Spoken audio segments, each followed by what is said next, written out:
Y'all, start spreading the news. Henry Selick is back. And if you're a fan of animation like I am, there is no way that you can sleep on this one this weekend.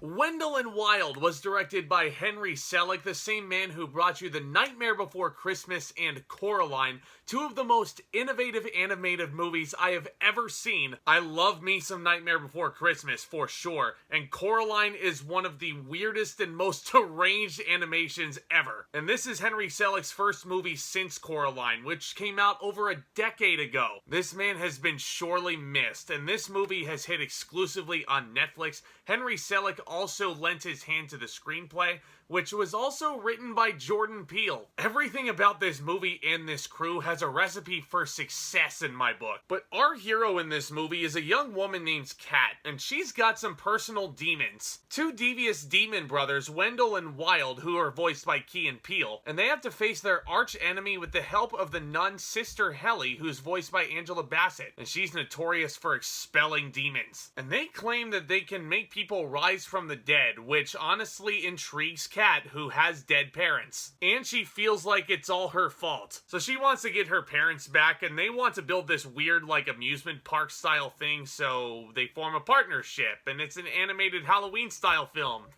Yay! Now, every single movie Jordan Peele has written, I've loved. I've reviewed all three of the movies he's written and directed already on this channel. So, honestly, seeing his involvement along with his longtime friend Keegan-Michael and the guy from Nightmare Before Christmas is making it, I was very, very intrigued to see what this was all about. And first thing you gotta praise, of course, has to be this animation. This movie looks downright beautiful.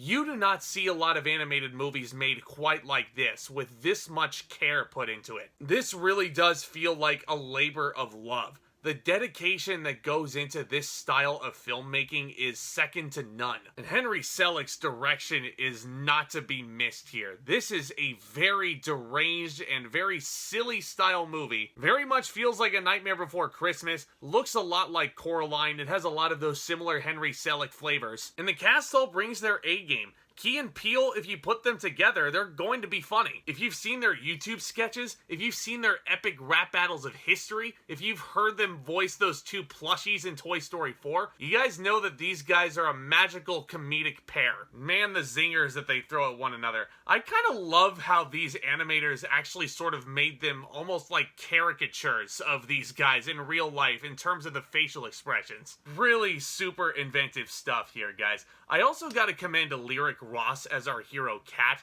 Very, very intriguing character as well, despite some cliches in her backstory, you know, with there being dead parents and all.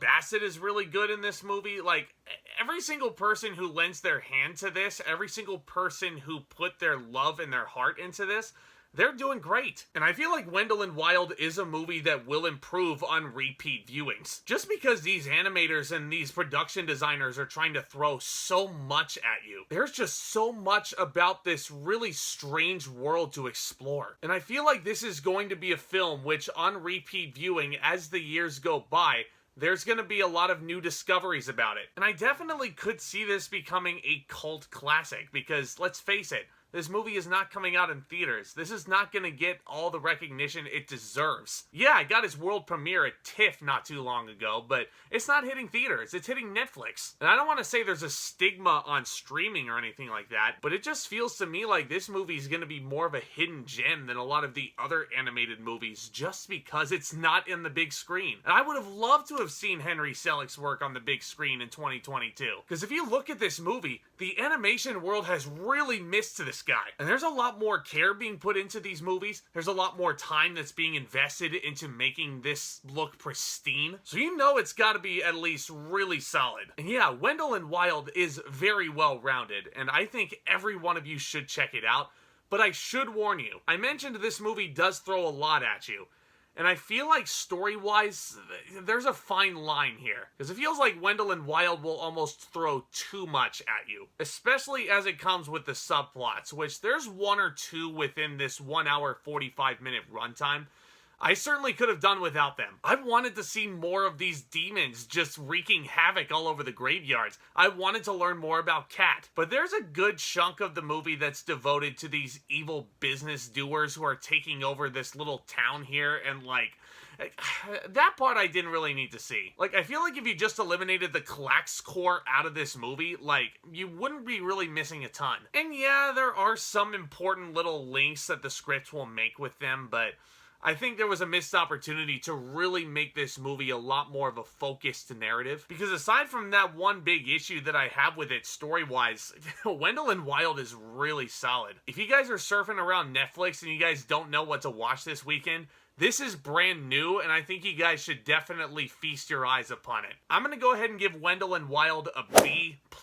Welcome back, Henry Selick. We have certainly missed you. I can't wait to see what you do next. Let me know what you thought of Wendell and Wild down in the comments section below. Did this inspire you to go check it out on Netflix? Also, let me know down in the comments what your favorite Henry Selick project actually is. And just out of curiosity, just a follow-up question.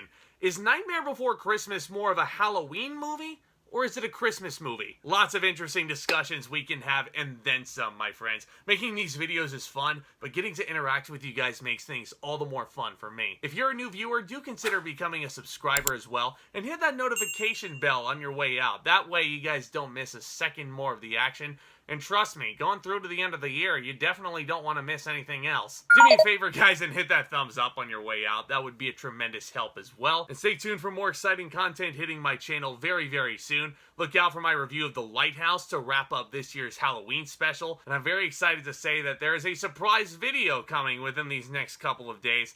A lot of you have been asking me for my thoughts about said subjects that I'm going to be talking about, but there's a couple more episodes that I have to finish up and wrap up before I actually record that video, so there's your hint. It's a TV show. But guys, thank you so much for tuning in. Y'all are the best, and keep loving each other, keep loving the movies, and keep watching movies, keep talking about them. We love it. So with all that being said, back talk, comments!